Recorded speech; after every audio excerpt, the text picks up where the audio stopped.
Chapter 52. I had another letter from England on Saturday morning. There was a small black eagle on the flap. Barclay's Bank. Dear Mr. Urf, thank you for writing to me upon the recommendation of the Mrs. Holmes. I have pleasure in enclosing a form which I hope you will kindly fill in and return to me, and also a small booklet with details of the special services we can offer overseas customers. Yours truly, P.J. Fern, Manager. I looked up from reading it into the eyes of the boy who sat opposite me at table, and gave him a small smile, the unsuppressed smile of the bad poker player. Half an hour later I was climbing through the windless forest to the central ridge. The mountains were reduced to a pale insubstantiality by the heat, and the islands to the east rose and trembled shimmeringly over the sea, a strange optical illusion, like spinning tops. I came to where I could see down to the south, and my heart leaped. The yacht was there, like a reprieve. I moved along to a place where there was a shade and a view down over Barani, and sat there for half an hour in limbo, with the death of Allison still dark inside me, and the hope of Julie, now confirmed as Julie, there below me in the sun. Gradually, those last 2 days, I had begun to absorb the fact of Allison's death, that is, had begun to edge it out of the moral world into the aesthetic, where it was easier to live with. By this sinister elision, this slipping from true remorse, the belief that the suffering we have precipitated ought to ennoble us, or at least make us less ignoble from then on. To disguised self-forgiveness, the belief that suffering in some way ennobles life, so that the precipitation of pain comes, by such a cockeyed algebra, to equal the ennoblement, or at any rate the enrichment of life by this characteristically 20th century retreat from content into form, from meaning into appearance, from ethics into aesthetics, from aqua into unda. I dulled the pain of that accusing death, and hardened myself to say nothing of it at Barani. I was still determined to tell Julie, but at the right time and place, when the exchange rate between confession and the sympathy it evoked looked likely to be high. Before I moved off, I took out the headed Barclay's letter and read it again.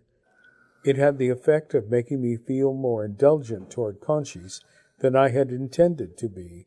I saw no objection now to a few small last dissimulations on both sides. It was like the first day, the being uninvited, unsure, the going through the gate, approaching the house in its silent, sunlit mystery, going round the colonnade, and there too it was the same, the table, covered in muslin, no one present, the sea and the heat through the arches, the tiled floor, the silence, the waiting. And although I was nervous for different reasons, even that was the same. I put my duffel bag on the cane settee and went into the music room. A figure rose from behind the harpsichord, as if it had been sitting there in wait. Neither of us said anything. I am expected? Yes. In spite of your note? He stared at me, then down at my hand.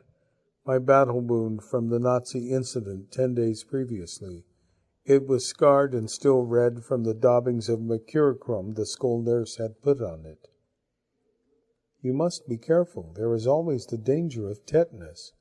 I smiled grimly. I intend to be. No apologies, no explanations, not even answers to questions. It was very clear that whatever he might have told the girls, he was not finished with trying to bamboozle me. Behind him, through the window, I saw Maria pass with a tray. I also saw something else. The old photograph of Lily had disappeared from the cabinet of obscene antiquities. I put my duffel bag on the floor, then folded my arms and gave him another thin smile. I had a talk with Barbara Dimitraki the other day. Indeed. I understand I have more fellow victims than I thought. Victims? Whatever you call people who are made to suffer without being given the choice. That sounds like an excellent definition of man. I'm more interested in a definition of someone who seems to think he is God. And last he smiled, as if he took as a compliment what had clearly been said sarcastically. Then he came round the harpsichord toward me. Let me see this hand of yours. I lifted it impatiently. It had been badly grazed along the knuckles, but it was largely healed now. He examined it, asked if there had been any septicemia. Then he looked me in the eyes. This was not intended. At least you'll accept that? I'm not accepting anything any more, Mr. Conchis, except the truth. You may find you were happier not knowing it. I'll risk that. He measured the look in my eyes, then gave a little shrug. Very well, let us have tea. I followed him out under the colonnade. He stood to pour, waved me rather impatiently to my chair opposite. I sat. He waved again at the food. Please. I took a sandwich, but spoke before I started eating it. I thought the girls were going to hear the truth with me. They know it already. He sat down. Including the fact that you forged a letter from me to Julie? It is her letters to you that are the forgeries. I noted that plural. He must have guessed she had been waiting, but had guessed wrong as to the quantity. I smiled. Sorry, I've been bitten once too often. He looked down, then smoothed. I fancied a shade uneasily, obviously not knowing the full extent of the rapport between Julie and myself, the edge of the tablecloth. He gave me his grave eyes. What do you think I am doing? Taking some infernal liberties. Were you ever forced to return here? To come here in the first place? Now you're being naive. You know damn well that no normal person could have stayed away. I raised my scarred hand, and in spite of this I'm very far from being ungrateful. But stage 1 of the mask experiment, whatever you call it, is over. I smiled at him. Your tame white rats have tumbled. I could see he didn't understand the slang use of that last word. I said, fallen flat on their faces, but see no reason for repeating the process until they know why. Again he searched my eyes. I remembered something June had said. He wants us to be mysteries to him as well. But it was only too clearly a very limited freedom and mystery he wanted in us. However large a maze the scientist builds, its purpose is still to allow him to watch every move. He seemed to come to a decision. You learnt from Barba Dimitaki that I had a small private theater here before the war? Yes. He leant back. During the war, when I had a great deal of time to think and no friends to amuse me, I conceived a new kind of drama, one in which the conventional separation between actors and audience was abolished, in which the conventional scenic geography, the notions of proscenium, stage, auditorium, were completely discarded, in which continuity of performance either in time or place was ignored, and in which the action, the narrative, was fluid, with only a point of departure and a fixed point of conclusion. Between those points the participants invent their own drama. His mesmeric eyes pinned mine. You will find that Artaud and Pirandello and Brecht were all thinking, in their different ways, along similar lines, but they had neither the money nor the will, and doubtless not the time, to think as far as I did. The element they could not bring themselves to discard was the audience. I gave him an openly skeptical smile. This did make slightly more sense than his previous explanations, but he apparently remained ludicrously blind to the fact that he had destroyed even the remotest hope of my ever believing anything he said again. That is, he trotted out this new story with his habitual conviction, as if I could not possibly not swallow it. I see. We are all actors here, my friend. None of us is what we really are. We all lie some of the time, and some of us all the time, except me. You have much to learn. You are as far from your true self as that Egyptian mask our American friend wore is from his true face. I gave him a warning look. He's not my American friend. If you had seen him play Othello, you would not say that. He is a very accomplished young actor. He must be. I thought he was meant to be a mute. Then I approved my praise. Rather a waste of such talent. He sat watching me, the old humorlessly amused face. I said, "Your bank balance must get some surprises." The tragedy of being very rich is that one's bank balance is incapable of giving one surprises, pleasant or otherwise. But I confess that this was to be the most ambitious of our creations. He added, "For the reason that for me there may not be another year." Your heart? My heart. But he looked immorably tanned and fit, in any case distanced any sympathy. Why do you say "was to be"? Because you have proved incapable of playing your part properly. I grinned. It was becoming absurd. It might have helped if I'd known what it was. You were given many indications. Look, Mr. Conchis, I know what you've been saying to Julie about the rest of this summer. I didn't come here to be provoked into a quarrel with you. So can we drop this ridiculous nonsense about my having failed you in some way? Either you meant me to fail, or I haven't failed. There's no other alternative. I am telling you, as the director, if you like, that you have failed to gain a part.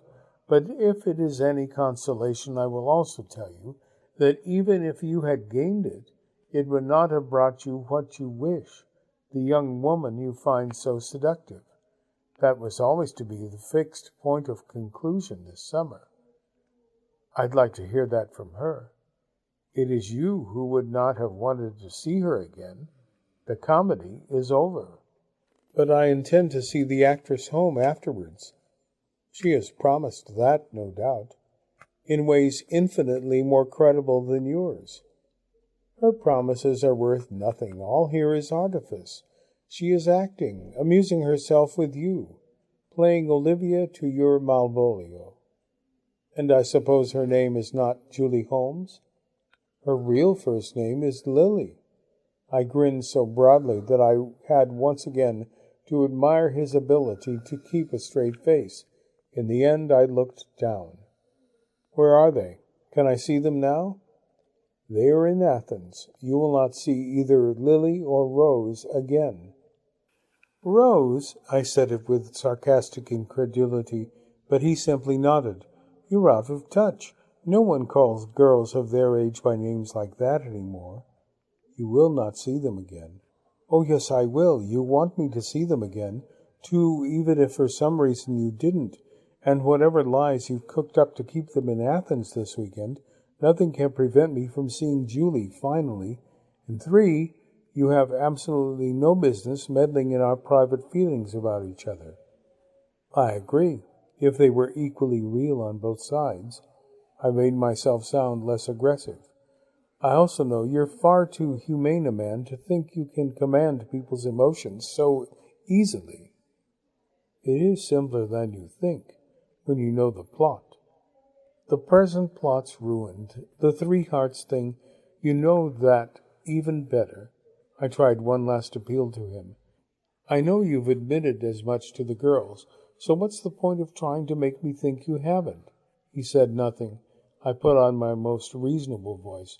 Mr. Conscious, we need hardly any convincing. We're all happy to admit that we're a little bit under your spell. Within limits, we're only too delighted to go on with whatever you have planned next. There is no place for limits in the meta-theater. Then you shouldn't involve ordinary human beings in it. That seemed to register. He looked down at the table between us, and for a few moments I felt that I had won. But then his eyes were on me again, and I knew I hadn't. Take my advice. Go back to England and make it up with this girl you spoke of. Marry her and have a family and learn to be what you are. I looked away. I wanted to shout at him that Allison was dead, and largely because he had woven Julie's life into mine. I trembled on the brink of telling him that I wanted no more deceptions, no more of this futile double talk, but I kept quiet. I knew my conduct there did not want his inevitable examination. Is that how you learn what you are? Marrying and having a family? Why not? A steady job and a house in the suburbs? It is how most people live.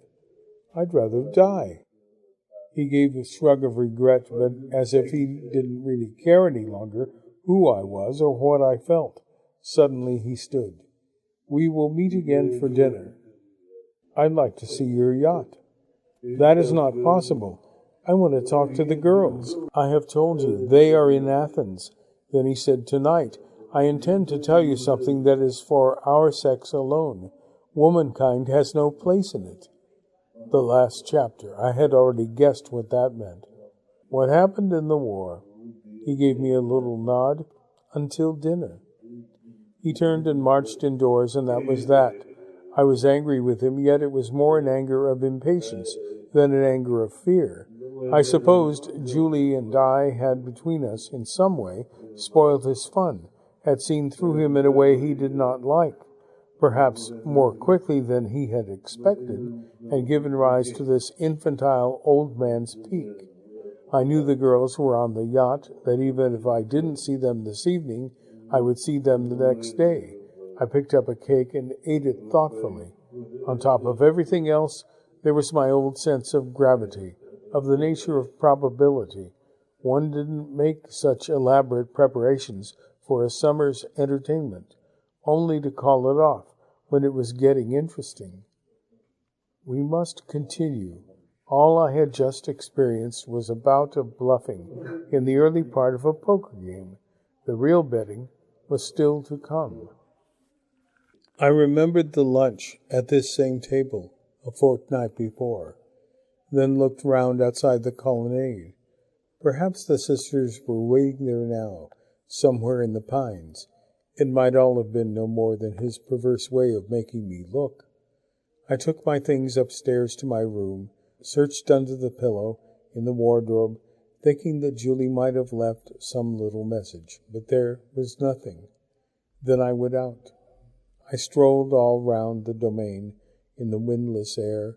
I waited in all the previous places.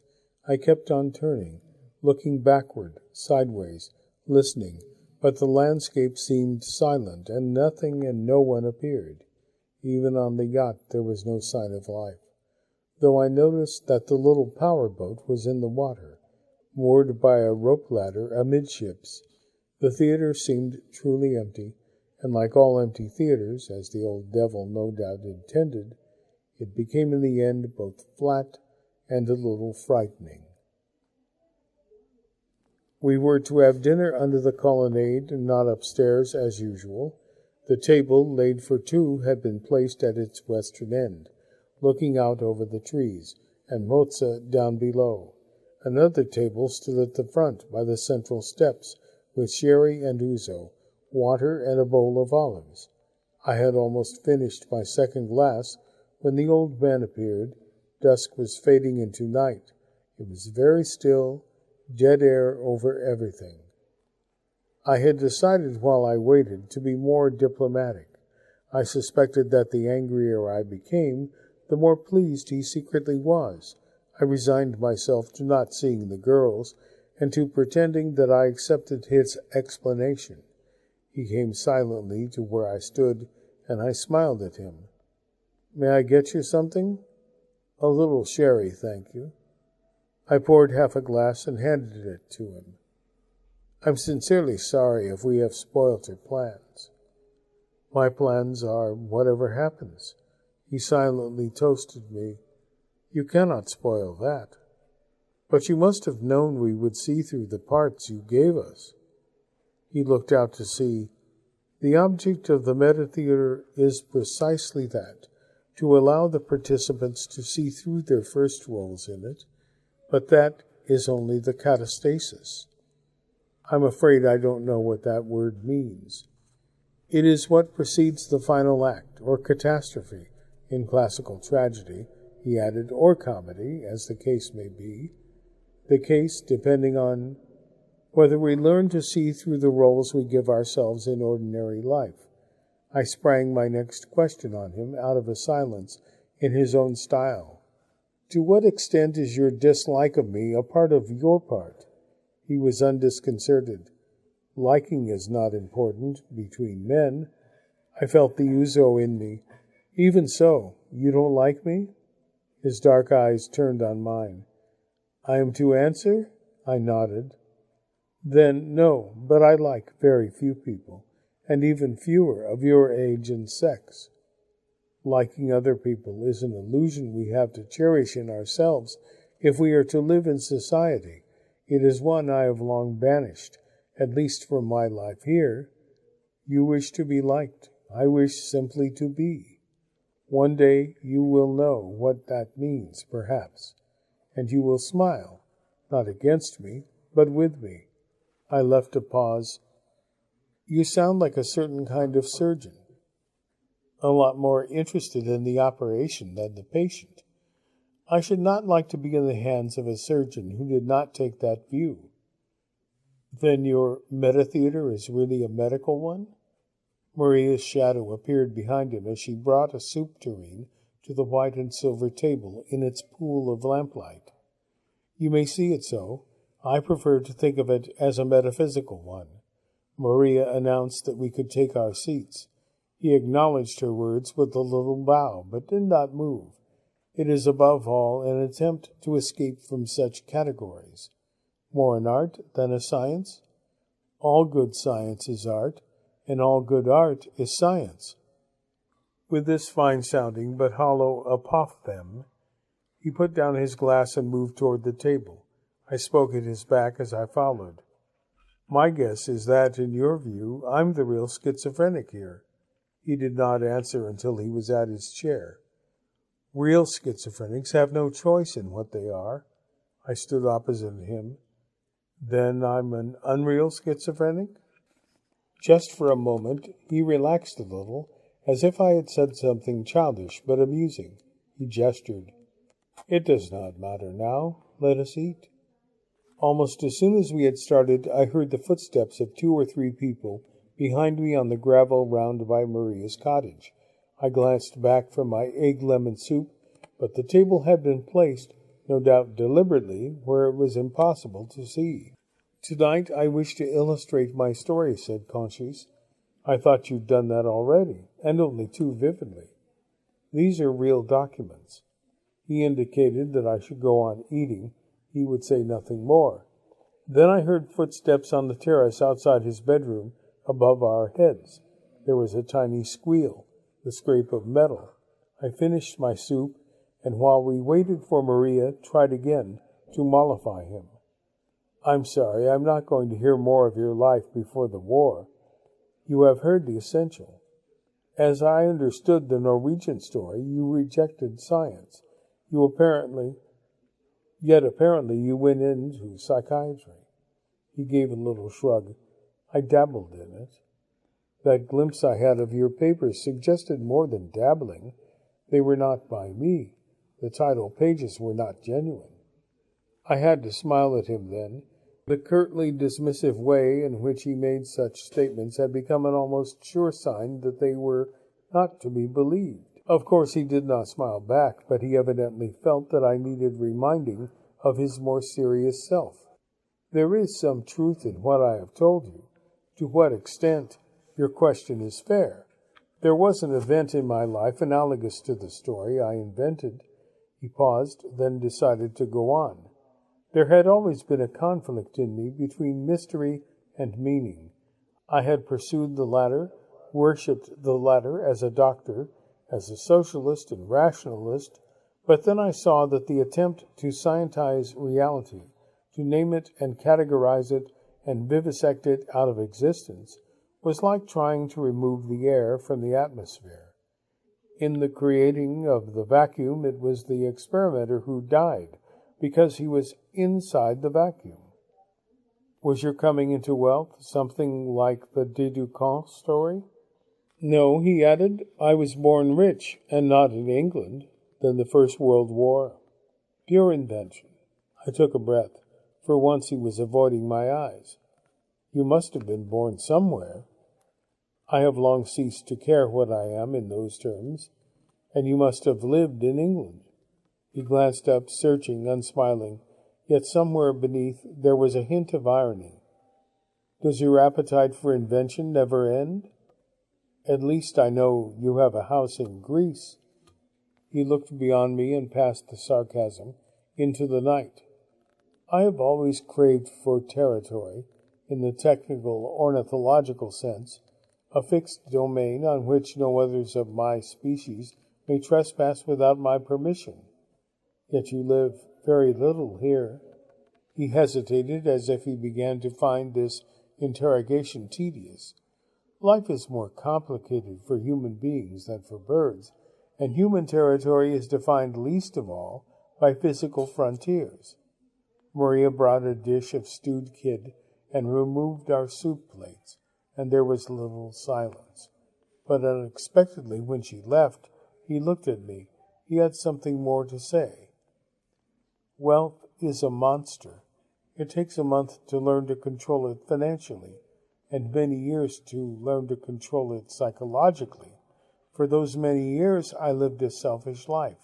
I offered myself every pleasure. I traveled a great deal. I lost some money in the theater, but I made much more on the stock market. I gained a great many friends, some of whom are now quite famous. But I was never very happy. However, in the end, I did discover what some rich people never discover, that we all have a certain capacity for happiness and unhappiness, and that the economic hazards of life do not seriously affect it. When did you start your theater here? Friends used to come. They were bored. Very often they bored me. An amusing person in London or Paris can become insufferable on an Aegean island. We had a little fixed theater, a stage, where the Priapus is now. Et voilà. Have you kept in touch with any of my predecessors? He was serving himself a little of the stew. Before the war it was not like this.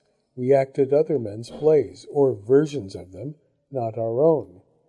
Barba Dimitraki talked about a firework display. He saw it from the sea. He gave a little nod.